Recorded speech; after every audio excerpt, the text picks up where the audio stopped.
Welcome back, friends, or welcome if this is your first time to the channel. Now, are you wondering when you're going to get that $2,000 tariff rebate check from Donald Trump? Well, I'm going to save you before you go out and book that warm weather vacation or start shopping for a new car, because it ain't happening. Now, don't shoot the messenger. I'm Michael P. for Your Democracy on the Purple Media Network, where I help alleviate your feelings of frustration and helplessness about our hyperpartisan political environment. Now, how are we going to do that? We're going to do that by winning the 2026 midterm elections and bringing democracy back to the people. Now, on this channel, we strive to educate or re-educate folks on the constitutional laws and civics principles we learned back in school. And we do this so you can actively participate in the discussion and influence the outcome. Whether it's at work or in your neighborhood, if someone brings something up, you can confidently say, hey, I know that to be true or correct, or no, that's against the law. And we find we get a lot more active participation when people feel like they're confident about what they're talking about. So that's why we have our slogan. We call it Strengthening Democracy Beyond Party Lines. Now, our group is the Purple Me PAC Political Action Committee. And when we say strengthening democracy beyond party lines, we're talking about bringing candidates or people from both sides of the aisle, blue, red, Democrats, Republicans, and bringing them towards the center so that we can work together to get things done. Because we know in this age of the hyperpartisan politics, things are not getting done. And the parties are just consumed by trying to keep their party in power and control the narrative. So this concept of this purple concept is combining those red and blue people and ideas to form a better government and bring the democracy back to the people. So what we're going to do in each episode is try to examine one of those constitutional laws or civics principles and bring in a current event. This won't be a news channel, news cycle channel, but those current events are what builds the context around what we're talking about. And we're going to go a step further than most of the news cycles and say why that matters to you and why that matters to you in the moment. So today, we're going to take a look at the tariff revenue objectively, 2025 tariff revenue versus the 2024 tariff revenue. And so bring some analysis to that. With any issue, there's always a different side to that. So we're going to look at the other side of the coin for what I'll give a teaser is going to be a sharp increase in the tariff revenues collected. And then we're going to go ahead and look at that other side of the coin, which is the export side. And we'll try to recap, bring that all together, and tell you what that means going forward. Now, you remember this guy, right? And his table of tariffs for every country. And no one can still explain how they came up with that. Nonetheless, his plan to increase tariff revenues has worked. The projected 2025, we've got pretty good figures through, for sure through October and through November. And so the projected for the whole year is in this range of $195 billion. Now that's a sharp increase over the 2024 tariff revenue of $77 billion. So a difference of $117 billion, or about $10 billion per month. So that's fantastic, right? Well, on the surface it is. But what was the cost of that? So that's what we're going to look at next. So we've seen that tariff revenue has gone up well over double. Some experts are predicting it might go as much as triple. But I promised the other half of the story. And as you can see there, several research groups have all called this out as having a material negative effect on U.S. exports. And the budget lab at Yale University is projecting this at 15 to 16% loss from what they've seen already, and projecting out further. And this is supported by a couple other groups as well. So in the end, we see the tariff receipts rising by $10 billion a month, but export volumes and revenues falling. Here we see for 2024, in the blue color, that is the exports for the full year, and that's right around $3.2 trillion. Now we'll compare that to what the impact of that 15 to 16% drop in export revenue looks like. So on top there is the change in tariff revenue. On the bottom, as you can see, off that $3.2 trillion, the drop, which is happening already. It's not, I called it a projected, but it's happening already. The projection means they extrapolate it out, but we're tracking at approximately a $40 billion per month net loss in exports. Now, that isn't one-to-one dollars like the tariff revenue, but a huge factor of that would be, operating profits for companies and our government. If you want to circle back to any of these sources, this is the list of the main sources that all this data came from.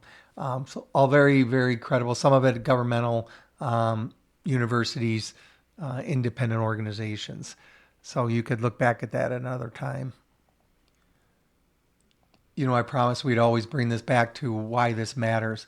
Well, if you haven't seen already, it affects everyone in the country because of lower net revenues, higher input costs. We'll see that in a second to what industries this has affected the most.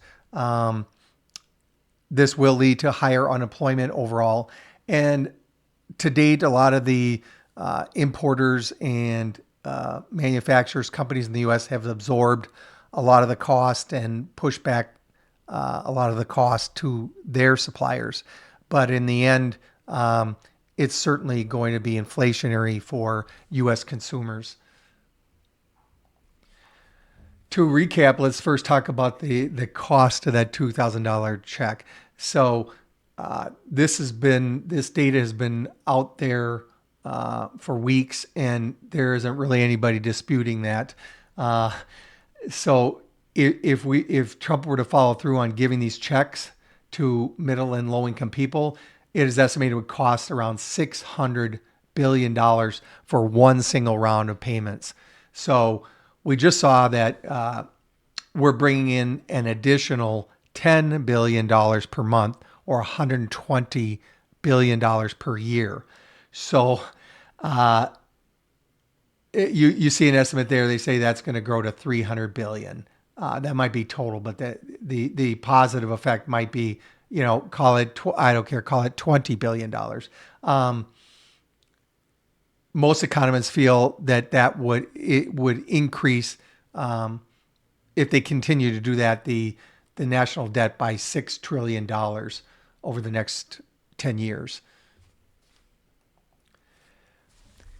Here you see some of the costs to our country and U.S. exporters, and that would be, lost of course of that revenue, the $40 billion per month on the net export revenue figures, which translates to money, jobs, and in the ag market,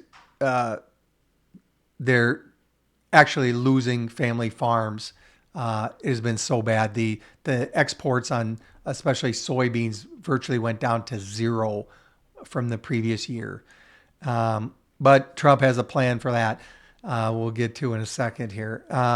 So besides, the ag, which has really been hurt primarily in soybeans and pork exports, autos and auto parts, metal, of course, the retail, all the goods that are produced, especially in China for the retail market. The electronics, semiconductors. They just did a deal agreement to sell some new chips to China, but that was hit pretty hard.